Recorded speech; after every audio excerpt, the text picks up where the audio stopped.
So today we got my buddy Zach on the podcast. We met at Good Life. I want to say like fucking 8 to 10 years, something Probably like that. about 10 years. Yeah, about 10 years ago. Zach went on to open his own business. So he's got a gym now, mostly personal training. Like it's not really open to the public, except for certain times. And we get into that. But yeah, so I guess we'll start by just like, like I said, like I met you through Good Life. And then you went on to do your own thing. We kind of left at the same time. But I have no idea how or why you even started A Foot Above Fitness.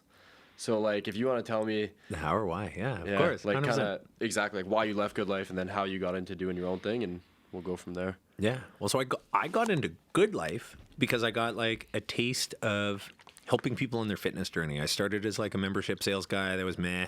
And then I told one of the managers I want to quit. He's like, I think you should be a trainer.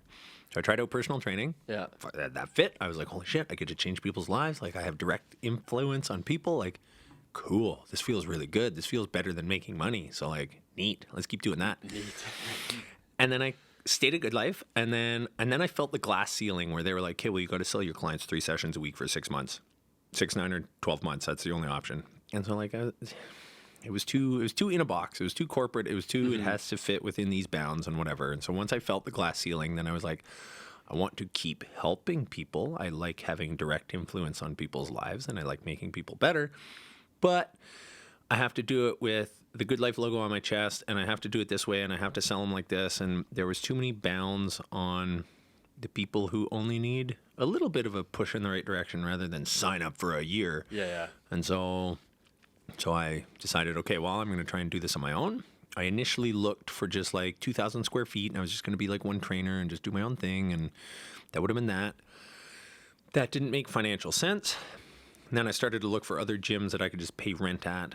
I was either a percentage based that I would pay some percentage of what I billed for to the house. Those were nice gyms. But I didn't want to work for percentages because Good Life was taking about 50% of it. And so why should I get paid 50% of what I'm worth? That didn't make sense either. And then anywhere that was a flat rate rent was a dump. Like It was in a basement. It didn't have showers, like stuff that you just wouldn't bring a client to. And so I initially looked to partner up with somebody to open our own space and to kind of do all the things that I couldn't find a space for. That ended up going up in smoke. My partner was bad on paper and blah, blah, blah.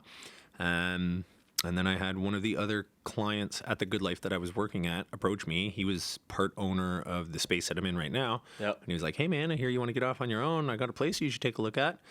Walked in there. It used to be a martial arts studio. So, like, it already had, like, a front desk set up. It had showers. It had change rooms. And I walked in there. I was like, oh, my God. Like, this should be a gym. Yeah. And so then I sold a couple Bitcoin at the time when they were worth 19,000 way back when in 2017. That was my first and last month's payment, down payment on my leases, and that got me off the ground. Yeah.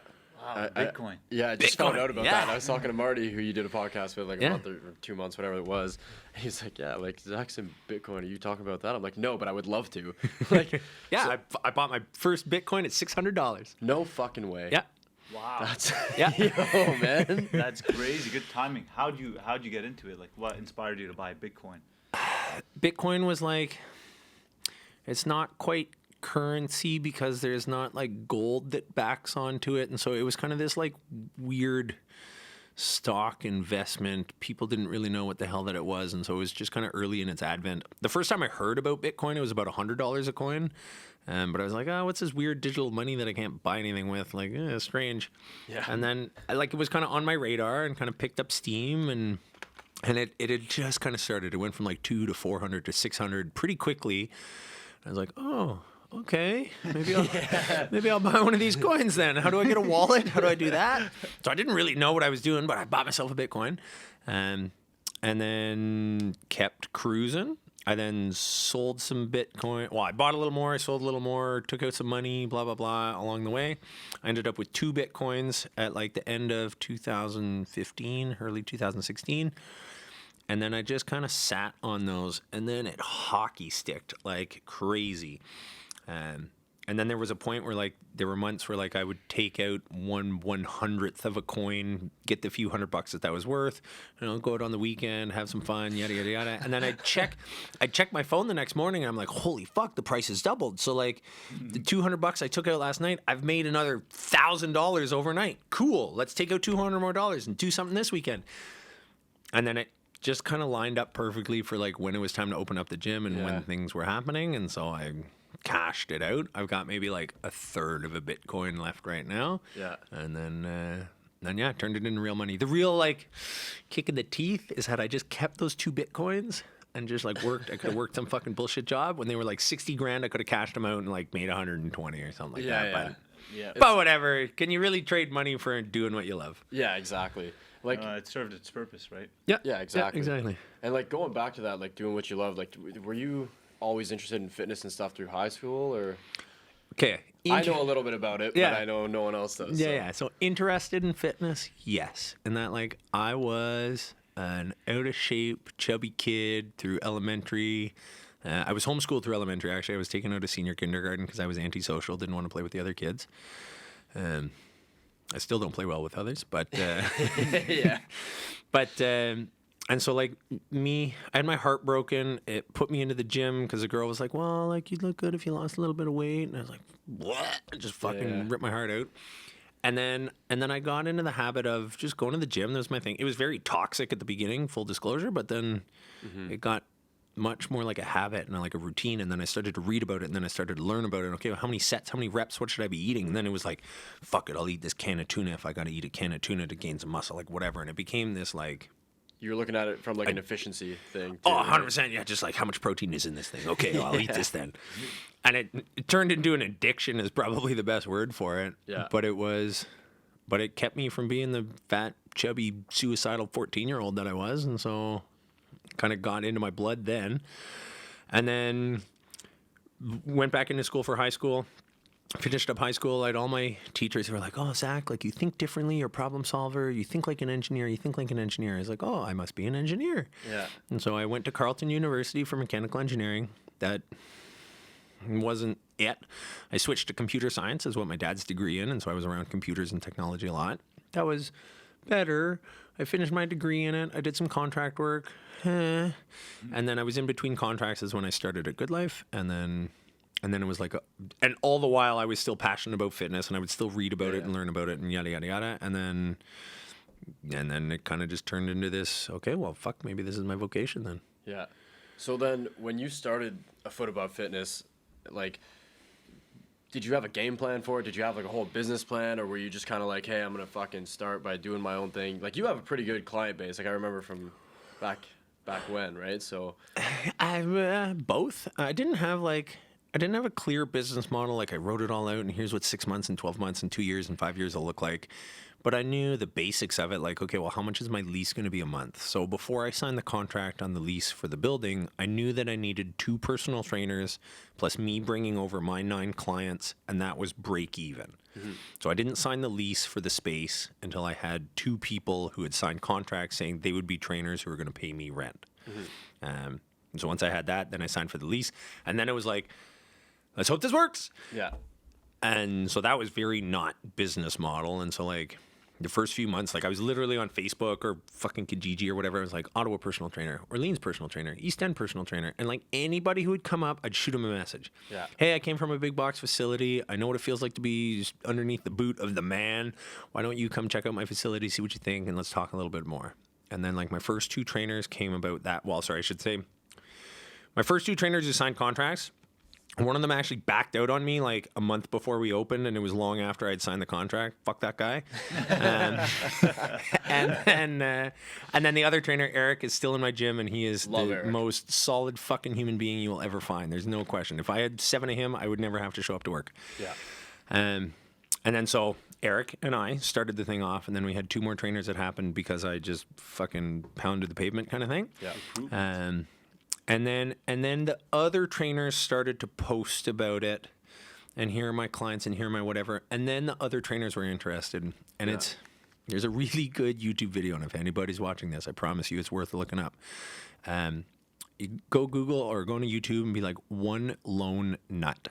And there's a video of a guy dancing like a maniac all by himself. And it's a video basically describing how a movement starts. And it starts out as this guy dancing around. He's waving his arms and he's just going fucking bananas by himself. And he looks like a maniac. And then one other person comes up and starts dancing around him like a maniac. And then that guy who was starting to dance like a maniac starts dancing with him. They kind of get a thing going. And then you see two more people show up. And then they invite them into the group and they say, okay, you guys are friends. Cool, let's dance together. And then like 10 people show up and then 50 people show up. And it goes from, and the video is like 3 minutes long. It's not really long, but a great lesson in how this stuff works is that you're the lone nut. I had a crazy idea. Fuck it, let's start a gym. Let's do flat rate rent. Let's have a place that looks better than everywhere else, but like we're not going to be a corporate facility. Yeah. And let's see if it works. And we'll get out there and I dance around. Here's my place. Anybody want to come to my gym? And it was because I had people like Eric and Rox and Corey and the people who were like my first few trainers that then they gave me credibility. And so then it grew organically is probably the buzzword for that. Yeah. But it was people, just then started to see what we were about. And you guys are very diverse too. Like the gym, like you said, like it's fucking sick. Like that place is sick. Like everything you have, the branding, the color schemes, like everything is cool in there.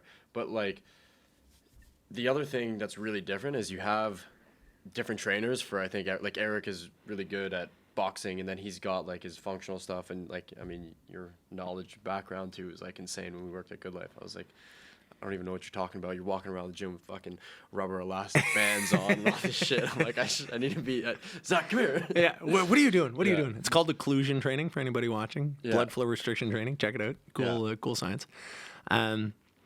Yes, and so when I left Good Life, I left there because I started to brand myself, essentially. I did the Foot Above Fitness arrow on my chest, and that was a joke. I still have those shirts. Buddy, if you have one of the green ones, so like the bright green, like purple print, that's exactly what I have. That's the OG. That is the first run. Yeah. And so I started to do that, and Good Life was like, well, if you've got a logo, then it should have the Good Life logo too. And I'm like, well, this is my logo, though. I'm the trainer. I'm building my own business. And so when I started A Foot Above, that's what it was that like, you don't have to wear my logo if you don't want to. If you do, fuck, great. Slap it on everything. But if not, like, brand yourself. What are your clientele? What are you passionate about? If you like boxing, get boxing clients. If you like Olympic lifting, get Olympic lifting like Do you clients. guys have a boxing rink in there? Well, so I don't have a ring. I'm only in 4,300 square feet right now. That's pretty big, though. But there should be good news coming, but I'm not allowed to make that official. Okay. But I'll do it on a podcast, but whatever. And so no, I don't have a ring, but we do have like an area. It's probably like an 8x10 that's like tatami mats. We have a 250-pound bag. Like we have mitts and focus mitts. Okay. Yeah. We've got enough that you can kind of like roll around and hit some people if you want to hit some people. But yeah, if and when we expand, then there will definitely be more of that because there's great community around boxing that. Yeah, it's crazy. Yeah, exactly. It's good. It feels good. It feels good to get punched in the face. It feels good to punch somebody else in the face. Sometimes you just need it, right? It's a release. 100%. And like, man, you can tell when you talk to somebody like, yeah, you know what? You've been punched before. Yeah. And then some people are like, nope, you don't have that experience, do you? Yeah, I've been punched before, but on Tuesday I was playing soccer. And you got punched on Tuesday? Man, some guy elbowed me in the mouth so bad. Like I felt like my tooth got a little loose, my lip puffed up. It's great. Yeah. Adds a little That's how you know character. you feel alive. I got a good hit to the face. That's why I started playing soccer, because I didn't want to get punched in the face. You get elbowed, you get kicked. Yeah. So, aggressive. Zach, what time, or like around what year and time did you start the gym? It was like 2019, wasn't it? Timeline of all that stuff. So it was June of 2018 is when we like opened up for the first few clients. I signed a contract. I guess that would have been February. No, it would have been later that I signed the contract. But I definitely saw the space. It was February 23rd. Because that was like a really weird one for me, because February 23rd, I went and saw the space. February 24th, I walked a couple trainers in there, and I was like, oh my God, this is fucking the gym. We're going to start a business here. And then February 25th, my like best friend, Steph Liz, passed away. This is her birthday and date on my arm. And so the universe kind of threw me a wild one, that one. What happened? If you don't want to, I mean, we don't have to talk about it if you don't want to. It was a I remember when that happened. I She remember you sounds posted young, about it. right? Yeah. Like she was probably young. same age as me. It was an overdose, but there were some circumstances around it that were likely her toxic boyfriend at the time who probably caused it to happen. Shit. Yeah, but you tell police it was an overdose and nobody looks into it because it was in 100%. Vancouver and it happens all the fucking time. So, Yeah. so yes, that was weird and all that shit. So that would have been, February that I saw the space. Then I would have signed the contract very soon after. And then we would have ordered equipment, blah, blah, blah, blah, blah. And then, it was June of 2018 that then we opened up. And then we were rocking. And then I broke the red line at like 9 months or something like that. I had my account and he was like, "You're a fucking Jim. Like gyms don't do this well. What the hell?" We're like, well, Yeah. Like everybody in the office is really surprised. I'm like, yeah, look at me making money.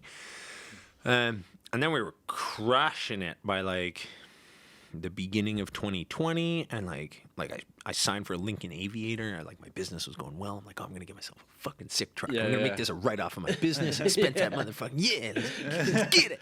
Everybody does. Exactly. You make a little bit, you're like, fuck yeah, I'm the man. Yeah, exactly. Look at this. Let's get this fucking boss car. Yeah. And that was March 6th, and then the world shut down like 10 days later.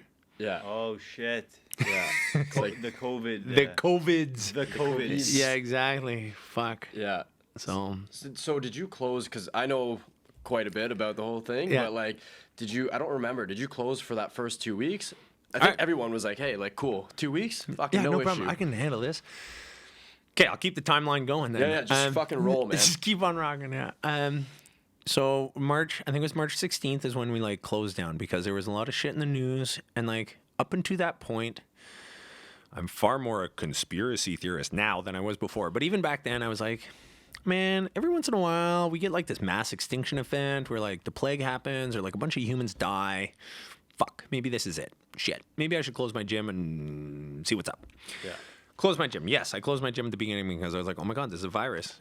2% mortality rate? Like, there's somebody on my street is going to die from this. Like, wow. I didn't want to hurt anybody, so I closed down. And then I turned into an alcoholic, and I was drinking literally every day from March until about the end of April. Fuck, there was one day I like rolled a joint at like 8 a.m. I was like, man, fuck today. We're going to try again tomorrow. Yeah. I'm sure and then a lot of people did, man. During Yeah, yeah. 100%. Oh, yeah. Well, it starts as like a one can party, leave their right? house. Everyone's like, fucking 2 week vacation, Yeah. and it's not my fault. Like, Yeah, you know? At the beginning, it wasn't so bad. Like, yeah, I was like, we're having some drinks. I guess I'll just take some time off and let's have a couple. Sure. Yeah. And then it was like 2 weeks turned into a month, and I'm like, why am I drinking every day? Like, tequila is not breakfast. Like, Yeah. and then so by the end of April, I had started to like do my due diligence, and like I am a type A person, and like I read about all things sports and nutrition and health and sciences before when you met me. That's Dude, you were always very. That's why I historical, wrapped my arms in scientific, weird like- bands and shit, right? Like, because Yeah. I was up on that stuff. So I was like, okay, well, how bad is this? And so then I started to look, and like most of the hospitals give out all their data of how many people showed up to the hospital, how many people tested positive for COVID, the age of the people who were getting into the hospitals, blah, blah, blah, blah, blah. And so I started doing that stuff. And then the numbers weren't making sense because I already knew a lot of the numbers on like obesity and heart disease and like other stuff that kills people. Yeah. And I was like, wait, this is like a 1/100th of that. And then I started to stop drinking every day, and then I started to read a little bit more, and then I started to get back into the gym, and I started to lift myself, and like the gym was what kept me from wanting to kill myself at 14, and so I kept myself from killing myself again by getting back into the gym, and like, okay, things were going, and all right, maybe my business wasn't screwed. Then I had a few people who called me like, I don't care about this virus either. How do I get a lift in? Like, back door? Sure, let's do this. And so I had I was one of those. Yeah, exactly. Yeah, exactly. That's Yeah. awesome, though. And then I was like, okay, maybe I'm not crazy. Maybe I'm not that lone nut. Maybe there are other people who think like I do. Okay, that's a good sign. So then by June, March, April, end of May, we were then like sneaking into the gym, like through the back door or whatever, lock the doors. Do you see anybody? Like, no cops around. Okay, get the fuck in here. And then same thing. I was still reading. I was still doing all the numbers. It was making less and less and less sense. And then they started to declare businesses essential and non-essential. And then I couldn't find a clear definition of what an essential business was. Like, what makes a business essential? I mean, it pays for my food and puts like groceries in my fridge and makes sure as I'm eating, that feels pretty essential, but I'm not essential? Oh, weird. Okay. And then it was being in the gym. There was one day in like the middle of May in the gym, and there's a KFC that you can see through the window at the gym. Yeah.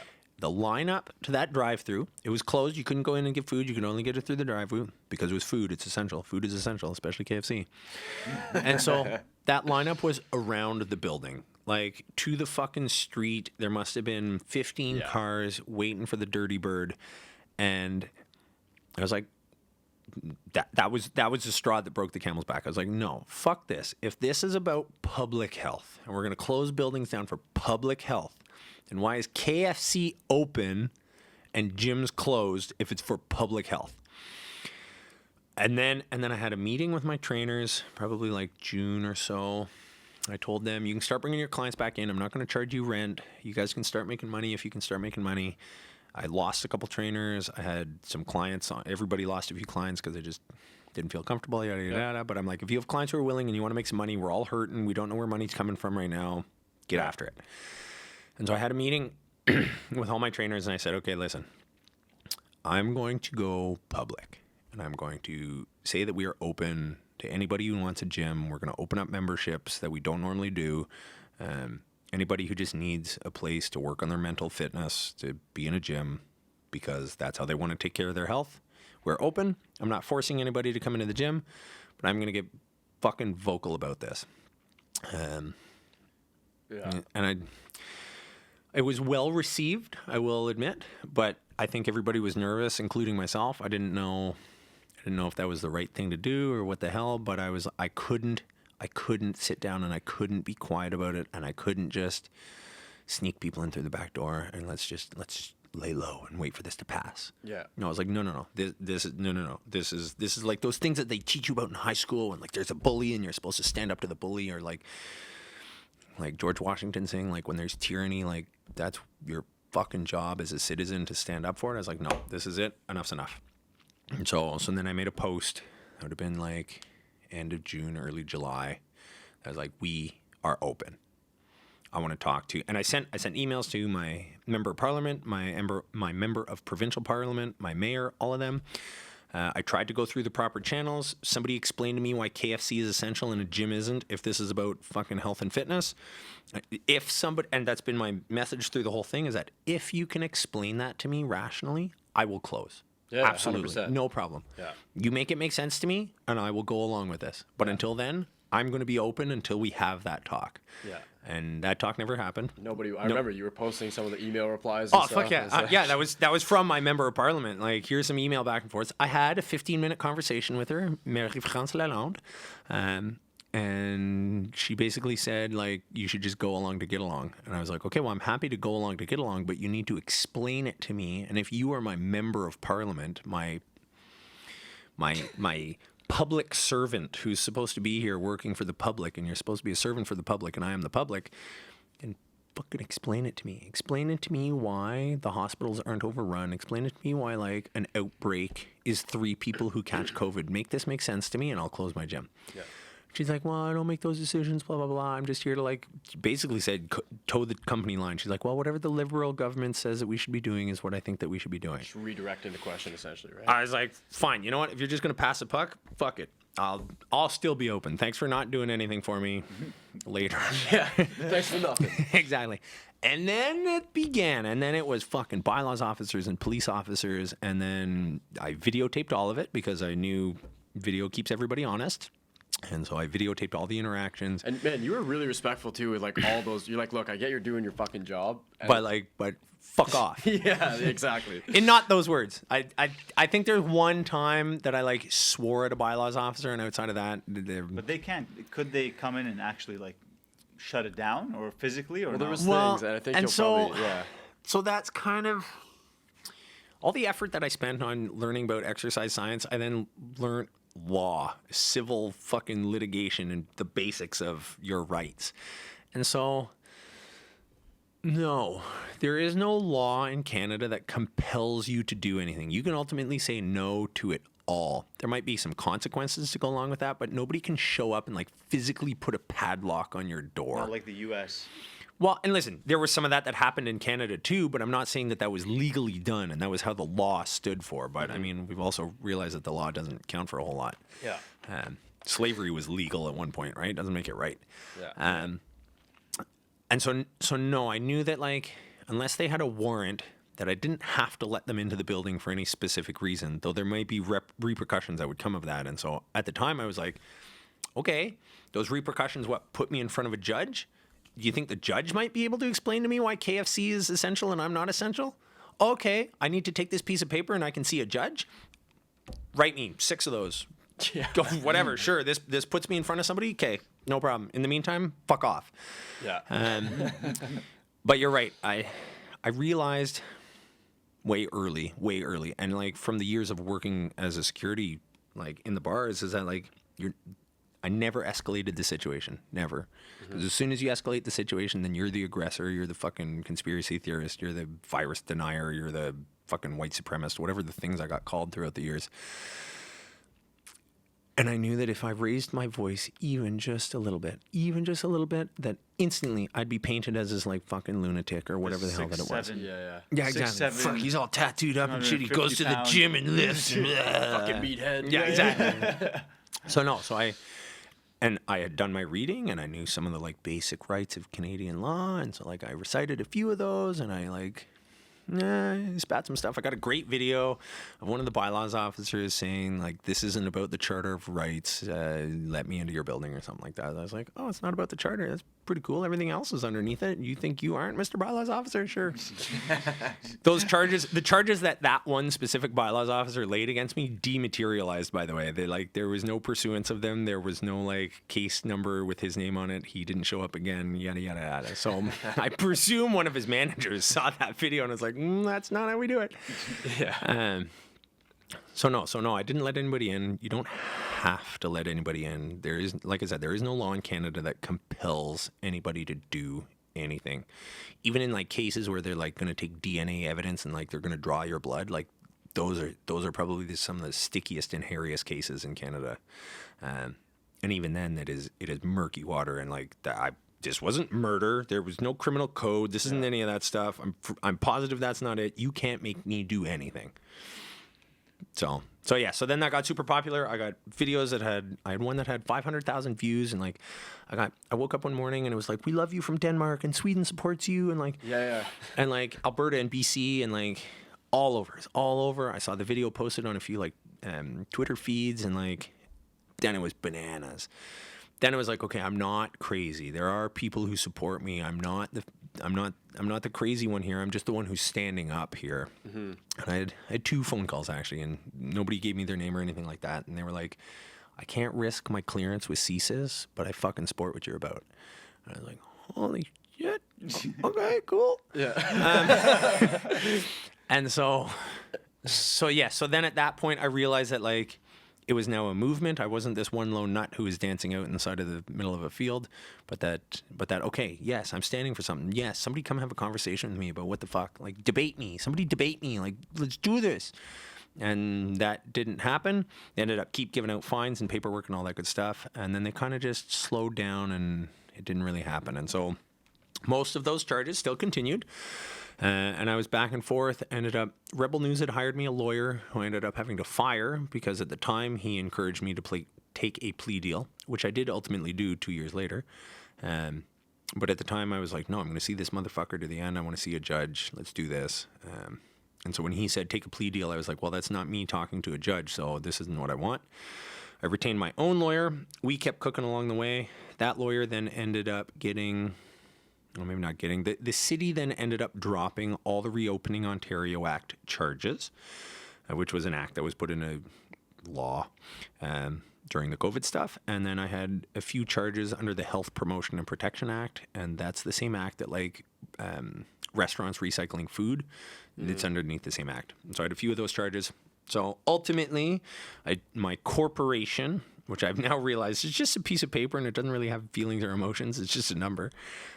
Pled guilty to 3 counts under the Health Promotion and Protection Act, and then everything else, everything personal, everything underneath my name, Zachary Boissinot, has been dropped. And so there's now an end to all of that stuff. That's where I'm at right now. Was it difficult? Like, 'cause we were talking about this a little bit before.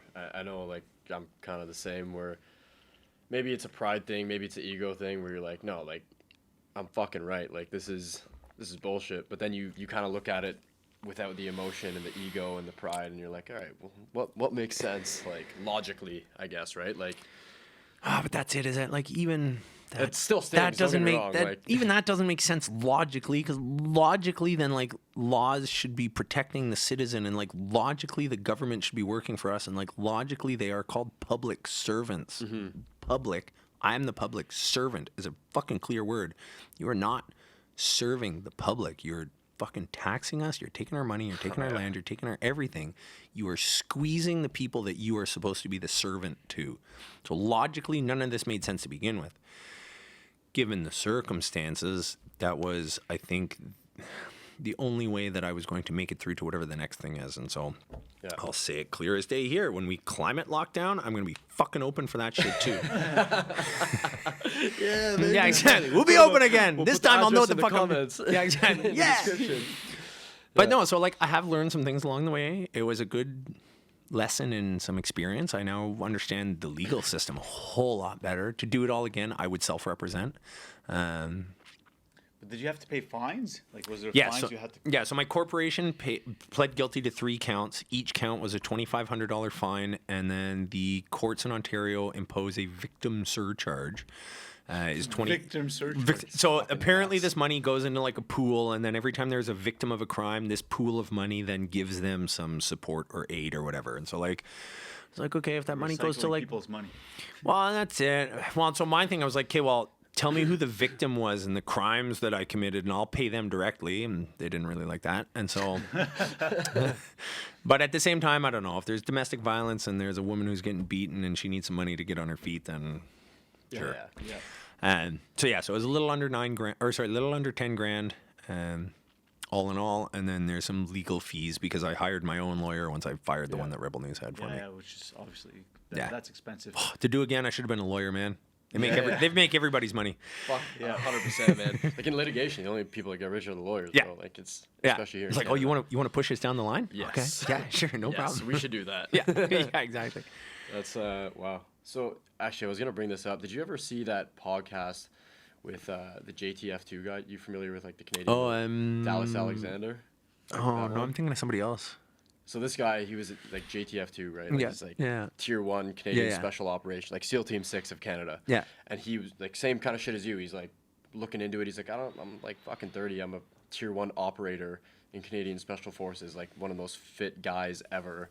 Like, I don't see the need to get vaccinated, this and that, and wear a mask. And they kept calling him in, like, you need to get vaccinated. He's like, no, fuck that. Like, man, like, I'm healthy. Like, I think the risk is not worth the reward type thing. Yeah. And then I think the last straw was, like, he got called into, like, a leadership meeting, and they were like, you need to put your mask on. He's like, well, do you guys all have your masks on? And all leadership was like, yeah. He's like, okay, well, then you're all protected. Like, why the fuck do I need to do it? Yep. And then they kicked him out and took his key card, and he like literally never went back. Yeah. Forcing this on people was pretty crazy to see them do that. They didn't force it on anybody. Come on now. Yeah. You gotta protect everyone. But it's crazy, right? Like you just see like, and I think, like to your point, most people were like, okay, like we don't want to speak up. Like everyone just protect it. And now looking back on it and not being like almost brainwashed, you're like, that was a little fucking weird. Like, everyone that took it regrets it. Bingo. Like, took the words out of my mouth. Yeah. Exactly. Big time. It's like shit. And listen, everybody who took it, I was like, why'd you do it? They're like, well, to keep my job, because I wanted to travel again, because I wanted to go back to normal. Yeah. Nobody was like, because I'm scared of a virus. 100%. Yeah. Unless they're very old, then you'd hear them say that. But otherwise... In fagness, I didn't have any of those people in my circle, so my parents didn't. I was like, I don't know too many seniors. But you know what? I know a lot of people personally, like around my age or even younger, that have some serious fucking issues, and like maybe it's not from that, but like it's kind of fucking weird to me that all you have 2, 3, 4 shots and you're all fucked. Yeah, like cardiovascular issues. Dude, I was golfing with a guy. He's 22. professional golfer, like, you know, I mean, I'm not going to say they're like the craziest athletes in the Yeah, world, but like, whatever. he's, you know, dude, he's got to wear, like, he literally lost feeling in his legs and has to wear like compression socks, and like he's got to do fucking all these weird things now. It's like, I met a buddy, weird, same man. thing at the courthouse while I was going to pay my fines, actually, like super rare blood disorder, and he's younger than I am. yeah. I believe there's some sort of either a class action lawsuit or a fund that the government put together to pay for. Yes, but for you to be Fuck-ups, if you will. to be a vaccine like injury to like apply for that, there are some major loopholes to jump through for that thing. But yes, there is like a fund for Canadians who are injured, but they've paid out something like 15 people or something like that. Yeah, it's like, Okay. Yeah. Well, But yeah, I didn't really look into it. I don't Yeah. even know if this is correct, but it's fucking crazy, man. yeah. don't worry though, the lawyers are going to make money on that. Yeah, exactly.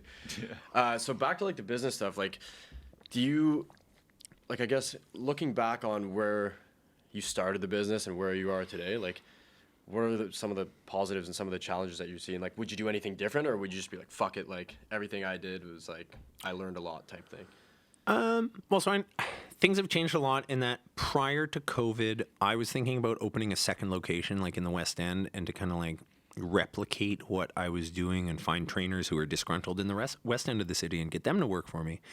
And then since COVID, I've now realized that like there's a lot of people who hate Good Life at Movati and those like big corporate gyms. They've got gorgeous equipment, huge buildings, but like everybody who goes in there is a fucking zombie. Yeah. Like they just got their headphones on or whatever, and they do some like ugly squats in the Smith machine, and that's it.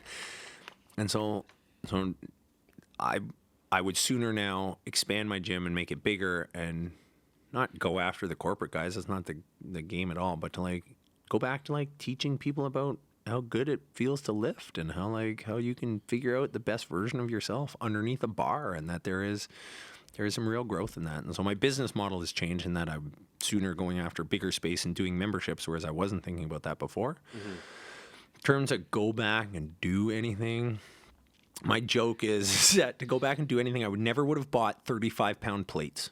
Yeah. Just useless. They're useless plates. fucking useless. Useless plates. Nobody uses it. It's 25 and a 10. Nobody uses 35s. Yeah.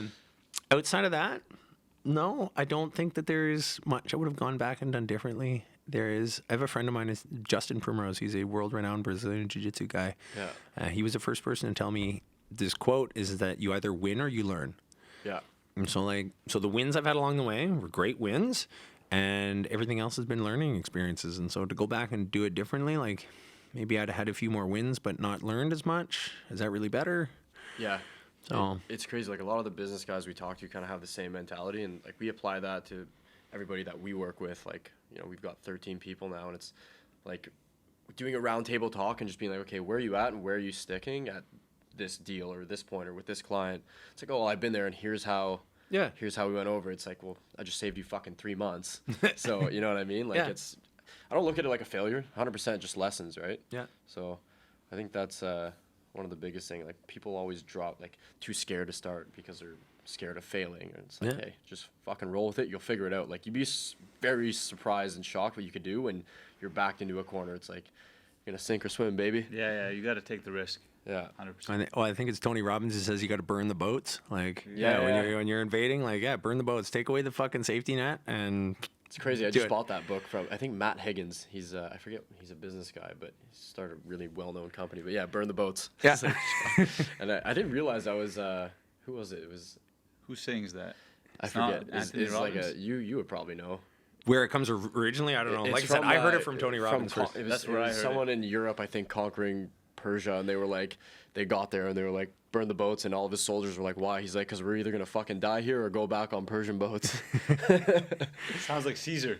Yeah, it might have been actually. Sounds like a Caesar comment. Might Google that. Potentially. You know, I got into a lot of that like stoicism and all of that good stuff, and like I got the book Meditations by Marcus Aurelius, and like I put the quote on me, Oh fuck! There you go. and it says that the impediment to action advances action, and so what stands in the way becomes the way. And so it is the thing that pushes against you like That's a sick. dumbbell that you then have something to push back against. And you grow muscles by pushing against dumbbells. And if you didn't have dumbbells, you wouldn't grow muscles. And so the way to what you want is through the thing that's in your way. Yeah, it's the challenges that ultimately it provides Yeah, growth. Right? yeah, exactly. And I talk about it with dumbbells, but it's business, it's relationships, it's all of that stuff. Yeah. So the next plan is memberships. So the next plan is definitely memberships. I'm still waiting for some. I can't call it official. It's not official, but it's on a podcast now. But yes, it's to do memberships so that we can have people who come in.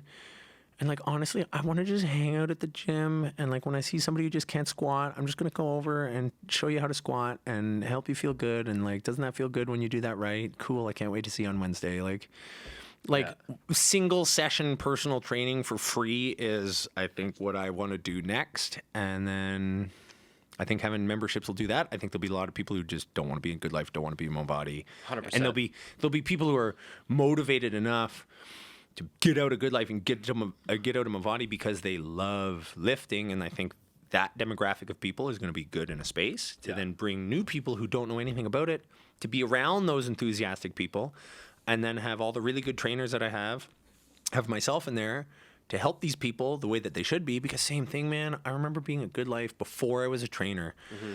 And I was helping somebody out. He was doing like a bent over row, and it was just horrendous. He had a rounded back, and I went over and just gave him a couple pointers. I was not an employee at Good Life. I was in gym clothes. He was not an employee of Good Life. He was in gym clothes. And one of the trainers at the location came up and was like, "Hey, man, that should be one of the personal trainer's job." No fucking way. I'm like, what? So to do away with that. Yeah, like I was just about to say, like I'm at Mobody now. Like I don't love it. Like it's just down the street from my house, and I think like being a member and a trainer at Good Life, and then being a member at Mobody, and just seeing some of the shit that these guys are teaching their clients, you're like, that's fucking horrendous. And it's like, well, and so here's the even better question: is when's the last time that you've asked somebody for a spot, or when's the last time somebody's asked you for a spot, and then that turned into like a bro friendship at the gym? honestly, it's been a very long time. What the fuck happened to that? Where is that? Dude, we when need I- that. yeah. That makes people better. When I was working at Good Life, it was the same. There's like a really good community. Yeah. Like it was cool. Yeah, people are not as social anymore. No, Right. dude, and like I'll be honest, like I'm fucking part of the problem too now, because like I just go in and I'm like, well, I'm gonna put my fucking headphones in, throw my hat on and a hoodie, Yeah. and I'm here to get to work. Like, Yeah. Whereas fuck back in the day, you go ask a guy in the fucking stringer, like, "Hey man, I'm gonna try 2 plates for the first time. Can you come and like spot me?" Like, "Yeah, fuck yeah, bro. Let's do this." Yeah. You want help on the lift? Like, Fingers. What do you want? yeah, bro? exactly. How do you like it, bro? Like, at the elbows or at the wrist? Like, How do you like it, bro? I catch people like sanitizing obsessively. Yeah. It's like It's there's crazy no to way, me, man. There's no way this guy. He must have forgot that he just sanitized 30 seconds ago. Dude, there's people I see at Movati, and they'll grab fucking like Lysol wipes and work out, like they won't fucking touch anything. And I'm like, where's your mask, bro? it's hanging on their fucking rearview mirror in their car. Yeah, man. It's it's not so. Do you have some advice for someone who's trading? They're trying to get bigger. They're trying to hit the gym more. Like what are some tricks, some loopholes to Hire a expediting the professional. process Yeah. without taking steroids? Trust me, listen. Even if you do the shit wrong and take steroids, it's not gonna fucking get you there either. We all have a few Yeah. friends like that too. Like 100%. taking some cycles and you look the fucking same. What the hell? Or they get fat. Yeah, or they get fat. Yeah. Oh, now I can eat everything. And Fucking pizza, McDonald's, all that. Yeah, no. so, same thing, man. Like, have mentorship. Mentorship is important, like, and it has been for forever. Even if we're going to talk about the Romans invading and all that kind of shit, that like you had like leaders and you had like generals and you had people who would teach you to whatever. And so find somebody who can shortcut some of that stuff for you. If you're in the East End, I know a lot of really good personal trainers. Yeah, 100%. But like you're looking for above. tips on all that stuff. Yeah, exactly. Start reading, educate yourself. There's a piss load of information out there. There is no secret handbook that like I have that somebody else doesn't. But the reason that you pay me so much is because I read through so much of it and I am passionate about it and I will distill it down into those tiny answers that work for you. So they're like, how do I get bigger? In a nutshell, periodization. Go figure out what periodization is, and once you have a firm understanding on that, then it all boils down to how much volume you do, and a progressive amount of volume over time is how hypertrophy happens. If it's about getting into a habit, man, it's just a matter of making it a habit. It's like brushing your teeth. You have to do it a few times. You might not like it, but you know that if you're going to keep doing it, that it'll happen. And so That one's kind of you just have to do it. If it's not a habit, then you got to make it a habit. And maybe that's set yourself a million reminders. Maybe that's have a buddy who you can go to the gym to, but we don't have friends at the gym anymore because everybody's so fucking antisocial. Yeah. Or hire a trainer. There are lots of people who are like, oh, it's good that I have a trainer. Man, I would have not come, but I knew you were here waiting for me, so I showed up to the gym. And you pay for it too, right? Like it's an investment. Yeah. Right? Like people, I think, always look at investment like, oh, how much money am I going to make? It's like, no, like what's it going to do for your mental health? What's it going to do for your physical health? And like you're either going to be forced to take time for your health later, or you can choose to take time for your health now. I remember you telling me that too the first time. Like, Right. And so 100%. Yeah. 100%. So That's a great one way or another, you're going to spend money on health. Maybe Yeah. it's going to be on the medication when you're older because you didn't want to take care of your heart, or it's on a personal trainer now so that you don't have to take care of your heart. So I was actually so I remember fucking 10 years ago, whenever we were working together at Good Life, there's all these trainers, like maybe they have a wealth of knowledge, but they don't look the part. So are you really applying it? And how are you going to tell someone, right? But Yeah. you were always in the fucking office having your fucking chicken and rice with sweet potatoes and fucking chicken and whatever. And like just reading all the time. Yeah. Like Yeah, yeah. specifically, I remember like, hey, what are you reading today? What are you doing? Fucking Yeah. give me the Spark Notes. Yeah, exactly. Well, that's it. Like that's why you hire a professional. It's for the Coles notes, right? That's why you hire a realtor, because you understand all the stuff. It's not that I can't sell my house myself. 100%. I just don't fucking know what I'm doing. And so you hire somebody to do it. Yeah. And so No. Yeah, that's actually like talking about him eating chicken. Yeah. Just to go back on the question of getting more jacked, if you will. yeah. Yeah. He's asking for himself. Oh, I of course. What's more important? Well, I have for this me, friend who kind wants of- to gain some weight. Yeah. Just asking for a for friend. me, I kind of know what experiments to a lot do. too, I've been though. working out a lot. It's just I know I'm not training hard enough at the gym. But my question is, if you're eating well, but you're still hitting the gym, but your training is not very intense, you're not pushing yourself. When you say eating well, Let's say you're hitting your expand on that. Let's say you're hitting your 200 grams of protein and you're hitting your calories and your fats. How many calories? Yeah, Jack. Jack. Let's say 2,500. Okay. How many grams of fats? You're on the spot. I don't know, man. I'm not calculating mine.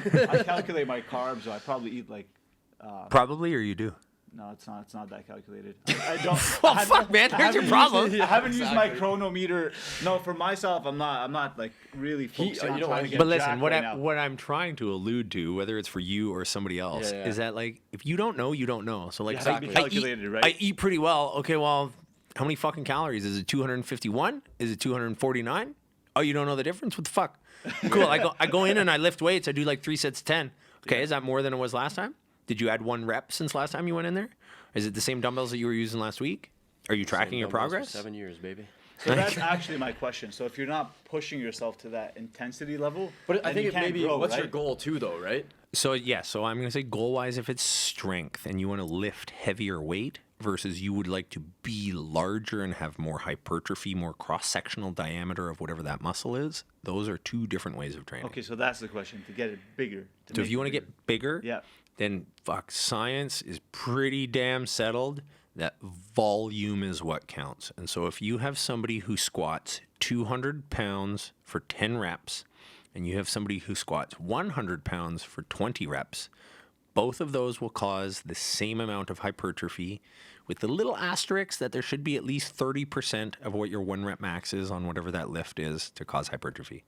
But that volume is what matters for hypertrophy. So volume in my head is intensity too.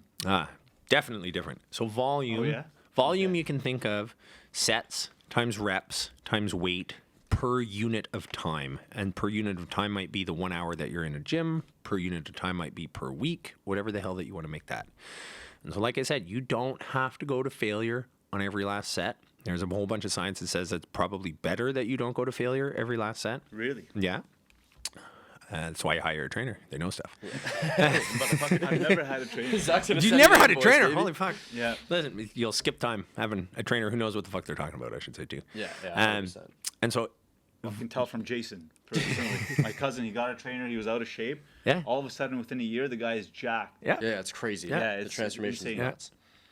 So volume is then what boils down to it. And so, like I said, if you lift at about 70% of what your 1 rep max is, and if you lift at about 70% of maximum effort, that seems to be about the sweet spot. And so long as you stay there and increase the total amount of pounds lifted as a function of volume, then you will grow. Okay. So it's not going to failure. It's not you trying to fucking burst a blood vessel in your eye because you're pushing so hard. Okay. That is not what makes you grow. It is you doing more volume than last time. So, okay. That makes So sense. And so That if I makes go sense. 3 sets of 10 at, I don't know, 50 pounds, who gives a shit? Even by Then if I go 3 sets by 11, that's more volume. If I go 3 sets by 12, that's more volume. If I go 3 sets by 13, that's more volume. If I go 4 sets by 8, that's more volume. If I go 6 sets by 3, then that's less volume. So like, There's different ways of doing it.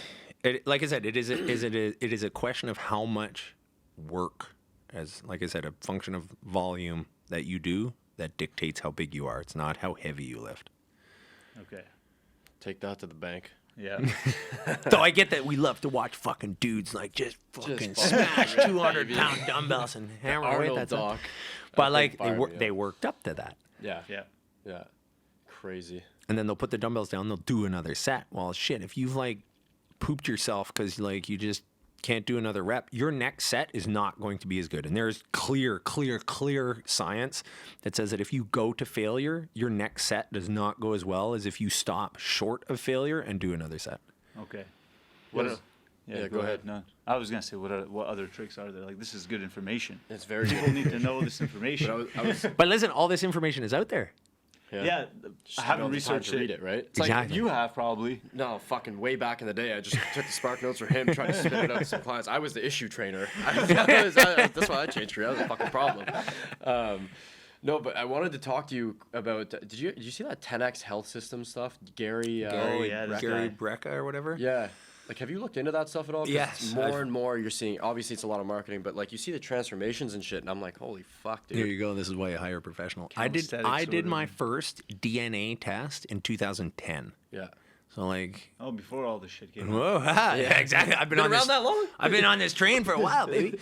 And so, are we talking about just the podcast that he did with Joe Rogan? Are we talking about him as a body of work? What's I think like just like his business in general, like what they're promoting, and like because you hear like the crazy shit, like Dana White, like oh you weren't gonna live till fucking 53 or 63, whatever the fuck it was, and So- now he's like a completely different person, right? Like With you abs. See. Yeah.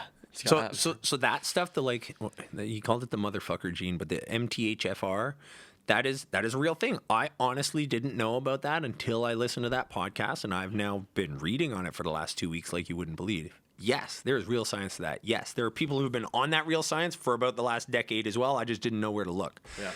Yes, your body's inability to break down folic acid totally could be a thing. He made some crazy claims about like miscarriage rates in North America because of folic acid, and we put pregnant women onto folic acid because there's some science that says that it might prevent neural tube defects.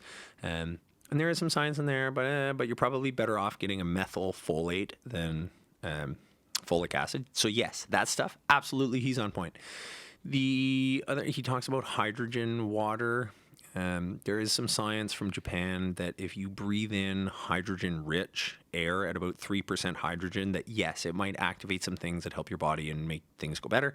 But for you to like have a little tablet that you throw in your water and it dissolves and puts like a little bit of hydrogen in your water, that is not a big enough dose for it to have make a difference. But he was promoting hydrogen water for a while, and certainly was on the Joe Rogan podcast. That bullshit.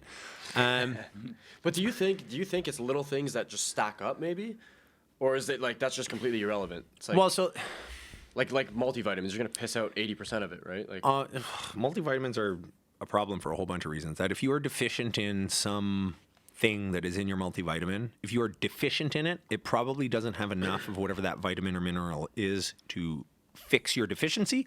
And then the things that you're not deficient in, you're going to get a little bit of it, but you're not really deficient in it anyways, so why the hell are you supplementing with it? So I do believe in like pointed nutrition, and I do believe that stuff like, it's the same thing Gary mentioned in the podcast with Joe, that like, what if it's not a gluten intolerance, and what if instead it's people who get enriched wheat that has folic acid, your body can't break it down, and so it becomes offensive to the body. that would make a whole lot of sense. And so maybe it's not gluten. Maybe that's not the problem. Is why then same thing as he talked about in the podcast. That like, well, you go to Italy and then you have bread there and you're okay. Well, they don't enrich their wheat there, so maybe that's it. Maybe it's not some special wheat that they have in Italy. It's something simpler. I think there's cool insights to be taken from anybody, Gary included. Yes, I think there's some cool genetic stuff. I think that you can test your genes. I think that you can also you can have a mutation for a gene, and that kind of mean that whatever that gene controls could go one of two ways as well. And so you might have a mutation, but that might mean that you have an excess amount of whatever that enzyme is, but it also might mean that you have a deficient amount of whatever that enzyme is. And so that me just looking at the genetic code may or may not tell me which one of those that you are, but it'll still be like, okay, well, maybe that's something that we should look into. Okay. And so there are a bunch of tools. And so same thing, man, he sells a genetic test on his website. I would say go check out, there's a company called Nebula Genomics, I think or Genomatics, I don't know. Nebula. You can do a full sequence of your DNA from them. I did that one in 2016 or something like that. You can get all your raw data. It sends it to you as like a 6 gigabyte file or something like that. It's huge. You wouldn't understand it even if you open it up. But there are now a whole bunch of websites that you can upload your data to if you feel comfortable giving your genome to some company. I don't have a problem with it, but whatever. Maybe that's maybe when they enslave the human race, then I'm already on file. I don't know. Yeah, I'll take the tinfoil hat off for a second. Yeah. That then they will cross-reference your genes for you, and a lot of those companies give you pretty straightforward, okay, here's a mutation you have, here's a mutation you have, here's a mutation you've had. And so I did that after the Joe Rogan podcast. I uploaded my data, and it turns out I have one of the two MTHFR genes. The one of the two that I have is not the more serious of the two, but I have a double mutation on both of those, or I have a homozygous mutation on that one. And so presumably then I might have not enough MAOA, which means I might have extra neurotransmitters, which means that my brain chemistry might be a little funky. I don't feel bad. I don't feel like I want to kill a room full of people or anything like that, but maybe there is some room for some optimization in there. And so one of the vitamins for that is B2. And so I've ordered myself some methylated B2. It's riboflavin is what you might know it as. And so I'm going to try that out. Start taking it. See what happens. Yeah. It's a little vitamin B2. It's a hell of a lot better than going on some fucking antidepressant or something like that. 100%. And so I think that, no, Gary is not a complete fucking whack job. I don't think hydrogen is, he does a infrared bed as well for $100 grand or something like that. There is genuine research in ultraviolet and red light therapy. Yes, that's real stuff. There's a whole bunch of infrared yoga studios that have been popping up lately too. Yeah, I've been seeing a lot of that stuff. Yeah, exactly. Same thing. There's real research to eyesight that you actually staring into the light will actually be good for your vision, believe it or not. Really? Yeah. And then there's some really good studies on petri dishes of human collagen, and there's some okay studies in terms of human facial tissue that you put the red light up to your face and it's to tighten up your collagen and yada yada yada. But those are also then very specific wavelengths of light that I believe Gary mentions in the podcast as well. And so the one that you see scrolling on Instagram that's this big plastic face mask that shines red light at you, that might not be the right red light, but it's still red light. And so if I'm oh, red light is good for me, okay, bye, give me my money. Yeah. So yes, so there is some stuff in there. Yes, I think that genetics is a real thing. I think that there's some pointed nutrition that can be taken from some of that I think can circumvent some medication we give people. Just people not doing research and not knowing where to start, getting overwhelmed is probably a massive reason why big pharma is just stupid rich. Big pharma. Well, if you want to go down the rabbit hole on big pharma, go look at book the room for another fucking 6 hours. Yeah, let's keep going. Yeah, big pharma. Yeah, go look at the Rothschild family and what happened with petroleum, and that's where pharma comes from. Is that they started to realize that oil that we turned into gas, that some of the byproducts of that could be used as the basis for a whole bunch of medication. And so rather than throw out the byproduct of making gas, we can turn it into medication. Then why don't we just fund some schools and start doctors? And if we get these doctors to prescribe the medication, then we can take the byproduct from making gas that we're already making money on. We can take the byproduct of that, make it into pills, and then we can have our doctors give those pills to people, and then we can double profit even off of the garbage. That's serious, man. He's gonna go down you a fucking really rabbit looked hole. into that, eh? Go fucking fact check me wow. on that. Fact check me on that. I dare you. That's a serious. They're the biggest drug dealers on the planet. 100%. Pablo Escobar ain't got shit on these guys. Nope. Fuck yeah. Nope. It's legal, right? Laws. They're there to protect you, Well, right? there isn't cocaine going to become legal? I think there's some places in it's not Vancouver, I think, in BC. no. So that was cocaine. If it was like for Medically medical prescribed? use, yeah, exactly. Okay. It was kind of like weed was way back in the day. But what do you like? Why would they prescribe that for? Like numbing? Like I mean, cocaine's an SSRI, a selective serotonin reuptake inhibitor, and so if that's good for your brain for whatever, then maybe I don't know. Like, why is weed good for people? You know, like yeah, but like that's weird to me. Like what? Like you're just gonna be like, oh, I need a fucking bump. It's it's highly addictive, right? Just like oxys were, and then I they was just saying, you want realized to talk after the highly fact- addictive in pharmacology? There's a whole bunch of fucking highly addictive shit that we give a bunch of people for no good reason. I think. I agree. And so like. So look at MDMA, for example, yet another fucking party drug. It was developed for PTSD for people coming back from war. It's now going back into research for PTSD because at a specific dose, it's really fucking good at that. Yeah. But whenever you start getting your hands on it, same as Oxy, like Oxy is a really good painkiller. And there are some people, and I don't remember what the show was on Netflix, Yeah, but whatever, it's- there was it's like... called, fucking Just Oxy, I recent think. painkiller, I think. It's Painkiller. something like that. Painkiller. Yeah, exactly. And so, like, if you're a terminal cancer patient, and, like, I'm gonna fucking die in 2 years, and I'm in pain, fuck, eat some Yeah. Oxy, rock and roll, like, whatever. If Yeah. that gives you some quality of life for the last 2 that you're gonna have, I got no fucking beef with that. 100%. And so same psilocybin is now back into research. There have been clinical anecdotes is probably the better word, of people taking single doses of psilocybin, doing their psychotherapy while they're high, and having reduced or cleared depression for as much as a year later after the dose. That's crazy. So rather than you like be on fucking medication like you got to take every day, I could do 1 dose of mushrooms, go see my therapist while I'm high, crush a year's worth of psychotherapy in an hour because my brain is in a state such that it's perceptive to whatever, and then I'm cured of depression for a year. You can grow fucking mushrooms in nuts. your fucking basement with like a Tupperware and coffee grinds. Yeah, Do you yeah. think the medical world wants you to know that you can grow your own antidepressants in a Tupperware with coffee grinds? It's pretty much legal now. You can go buy it at a store on Preston, I think, here in Ottawa. Same thing. I don't know that that's 100% No, that's legal fucking yet. definitely not legal. Man, what do you Yeah. mean? It's available we got asked at to a help retail with that store. lease. I know, but it's like we got asked to help with that lease. I was like, I'm good, man. Like, it's like through a buddy of mine. He's like, can you help me with this? I'm like, Well, it's no. like No. the beginning of dispensaries, right? Like Yeah, they're gonna get fucking nobody wanted raided, them. but, The like- banks didn't want them, Yeah, I and mean, now I they're think- accepting them. I think that that's the way that perception gets shifted as well, is that there are going to be some people who are going to open up when like it's not quite legal, but they're going to get have enough to. traction that like then their case will go to court. Maybe they win, maybe they lose, and then somebody else will open up. Same thing as I did when I kept my gym open, is that like that was just one peg in the moment of time kind of thing. And like I stood, and I'm positive I had a bunch of people reached out after me and they're like, I shopped mask free after I watched your videos. yeah. They were like, my life was different through COVID because what I watched. And so then the next time this happens, that person who then started shopping mask free will be more vigilant, or will stand up to the climate crisis or whatever the fuck that our lockdowns are going to be for next. And so same thing with mushrooms or MDMA or cocaine or whatever, that it is a push and back against whatever that is. The impediment to action is what advances action. And so you have to push against some of those legalities if you're going to get mushrooms to be actually legal. And so we're going to open up a shop, and maybe it's in a gray area, but like, fuck it, because we're passionate about psilocybin. Maybe one of those owners, I don't know them. Maybe you did if you dealt with their lease, No, but it was somewhat like it was through another Probably agent. the Okay. landlord. Yeah.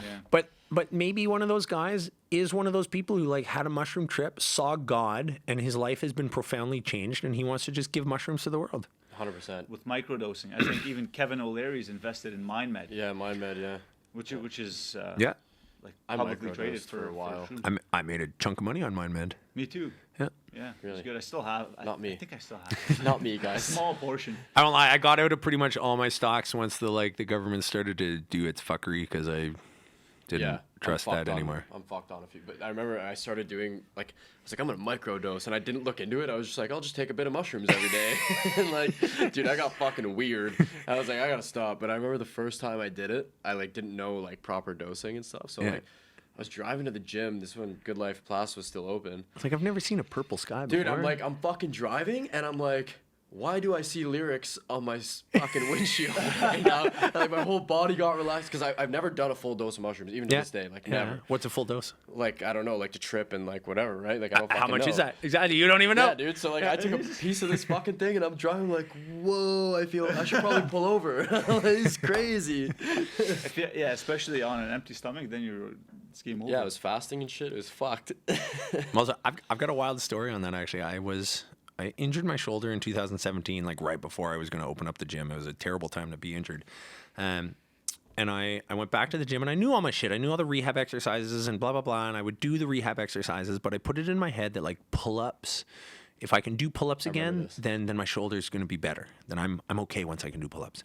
And so I started doing pull-ups and I would do 4.5. I would do like 4 nice reps and then the 5th, like just freeze and whatever. I was like, fuck. And then I would do some rehab exercise. I would do some other stuff and I would come back, 4.5 pull-ups. And I would get stronger at all those other exercises, 4.5 pull-ups. And I kept in that cycle, and I hired then an athletic therapist that like the only thing that they do is work with athletes to get back into the game. Not that I'm an athlete, I'm not some pull-up champion or something like that, but it was the appropriate thing for the time.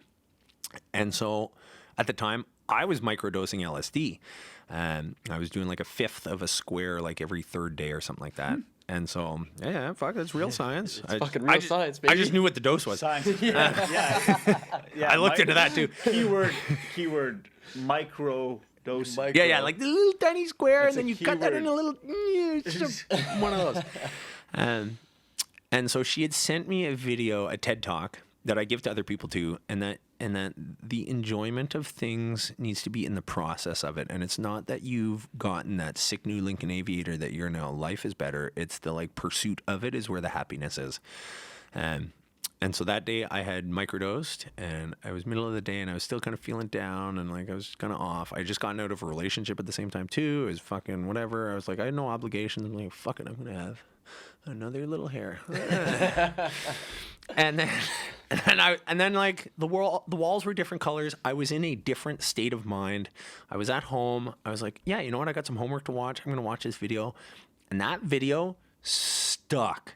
Yeah. It stuck to me a hell of a lot better than it would have had I been sober. Mm-hmm. And it has stuck with me since. And I'm now sober right now. And so they're how do you discredit that value? There is 100%. Sure, like it's an illicit drug, but like same thing. You want to look into the research of LSD and the history of that thing? Oh, man, that's another tinfoil hat kind of shit. Yeah, how was that discovered? I'd like to know how that was discovered. The military was trying to expand people's minds. I shit you not. And the guy who then brought LSD to market, and I believe there was a while where he was responsible for something like 80% of the LSD like on the planet. And he was one of the test subjects for the military.